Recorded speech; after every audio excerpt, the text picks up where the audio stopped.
চিজরে নবীরে আমার প্রিয় নবীরে নবীরে আমার প্রিয় নবীরে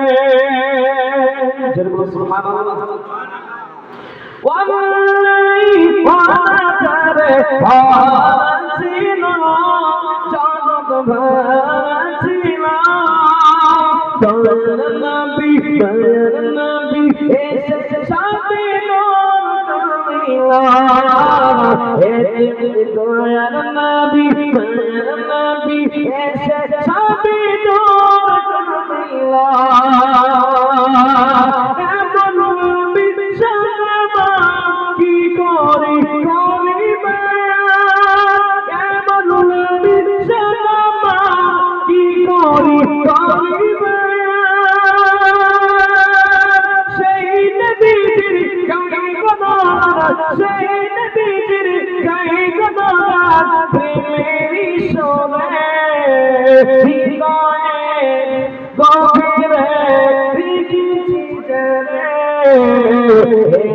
নবীরে আমার প্রিয় নবীরে সুবহানাল্লাহ ওই মালিক বাপরে মে যাই হোক 200 টাকা দিয়ে দিয়েছে ওই ফহিম মালিক হ্যাঁ ফহিম মালিক বাবা মায়ের নামে 200 টাকা তো যাই হোক হায়াত বাকি আমি ভাবি না আমার ছাত্রকে বলছিলাম যে আজকে মনে হয় ওয়াজ করতে পারবো না, রাত 2টায় ছেড়েছি, আপনাদের এখানে এসে পৌঁছালাম, মাঝখানে একটু বেলডাঙ্গা তো একটু আরাম নিয়েছিলাম। সেই মগরহাট প্রায় 550 কিলোমিটার রাস্তা এসেছি, 3 ঘন্টা বলে দিলাম। আর আপনাদের এই মহব্বত ভালোবাসা দেখে মনে হচ্ছে যে আগামী দিনে এই বালিজলের মাদ্রাসা এই এলাকাতে যেমন গোরাহাট একটা নামই হয়েছে, আপনাদের বালিজল মাদ্রাসার নামই হবে, বলুন ইনশাআল্লাহ। তাহলে সর্বসময় মাদ্রাসার পাশে থেকে কাজ করবেন, বলুন ইনশাআল্লাহ। তো শেষের বেলাতে আমি একটা ছোট মতো বলবো কিছু।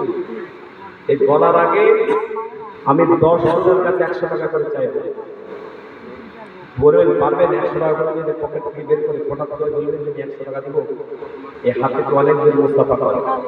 আমি আপনাদের কাছে 10 জনের কাছে চাইলাম যে 100 করে টাকা 10 জন দেবে, হঠাৎ করে দেন ইনশাআল্লাহ। এদের 500 টাকা চাইছে জোরে বাপ এই টাকাটা এখনো মামুনের কাছে টাকা আছে, মানে ওরা টাকাটা কোরবানিকে রেখে দেয়, টাকা দিতে চাই না। আজকে টাকাটা না রেখে বাড়িতে যাওয়ার সময় হারিয়ে যায় তো আপনার মনে কষ্ট হবে, দাম দিয়ে দেন, আল্লাহ খুশি হবে। এই দেখেন আমার ভাইজান তিনি দিলেন 100 টাকা, তাহলে আমি চেয়েছি 1000, তো হলো কত টাকা? 5-6 তাহলে হলো বাবা, আর 100 টাকা করে দেবেন, 100 আল্লাহ তুমি কবুল করো। তাহলে কত হলো? 11 হলো। 12 নম্বর একটা করে দেবেন না? এ বাবা 12 নম্বরটা কেটে দেবেন।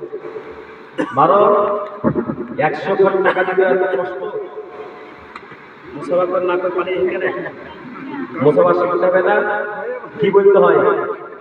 কাঁপছেন কেন? আমি কি মাস্তান?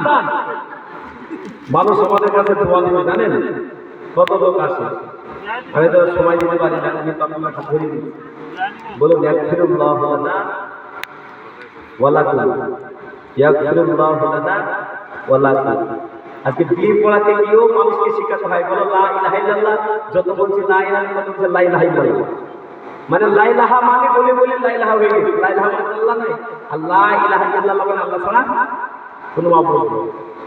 এক মোটা ছেলে বিবাহ পড়াতে গেছে, বলছে এই কালেমা পড়ো, বলছে কালেমা জানি না হুজুর। আমি যখন বলছি লা আর বলছে লা ইলাহা ইল্লাল্লাহ, আচ্ছা আমি বলি সঠিক করে বলো, তুমি ক লাখ টাকার মালিক? আমি বললাম ক লাখ টাকার মালিক? তো বলছে হুজুর সব মিলিয়ে মোটামুটি 50 লাখ টাকার মালিক আল্লাহ বানিয়েছে। 50 লাখ টাকার মালিক তুমি কালেমা জানো না? হাই মুসলমান, বালিজল মানুষকে রাস্তা দেখাবে, হেদায়েতের কালেমার পয়গাম মানুষের কাছে পৌঁছাবে। বিশেষ করে বাচ্চাদের, ছোট ছোট বাচ্চাদের আপনারা পড়ার জায়গা বানাবেন। যাদের 5 বছর 6 বছর 7 বছর বয়স, সেই বাচ্চাদের মক্তবের ব্যবস্থা করবেন। বাচ্চারা ছোটকালে যদি কোরআন শিখে নেয়, ওই